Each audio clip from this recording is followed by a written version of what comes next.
আমাদের সমাজে এমন কিছু মানুষ আছে, দেখবেন তারা কটু কথা কইতে, মানুষের গীবত কইতে একটু লাজ করে না। আপনি একসময় দেখবেন বেশি কথা কইতেছেন, কইব শালাই তো বাচাল, বেশি কথা কয়।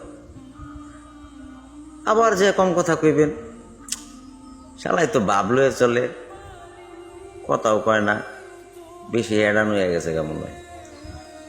আবার যখন কোনো প্রয়োজনে কথা বলবেন, তখন কি বলবে জানেন? এই যে ওর মনে হয় ঠেকা হয়েছে, এর লিগে কথা কইছে। মানুষের তো খায়া দেয় কোনো কাম নেই ভাই। আপনার কাজ আপনি করতে থাকেন, আপনার প্রয়োজনে আপনি যে কাজ করেন সেটা ঠিকভাবে করেন, জীবন সুন্দরভাবে চলেন। মানুষের তো কোনো কাজ নেই ভাই। এগুলি কইবই, গীবত কইব, অনেক কথা কইব, এই কানে নেওয়া যাব না। আপনি আপনার মতো চলেন, জীবন সুন্দর, এটাই বাস্তব ভাই। আমি দেখছি ভাই, জগতে কম চলি নেই, অনেক মানুষের সাথেই চলছি, দেখছি।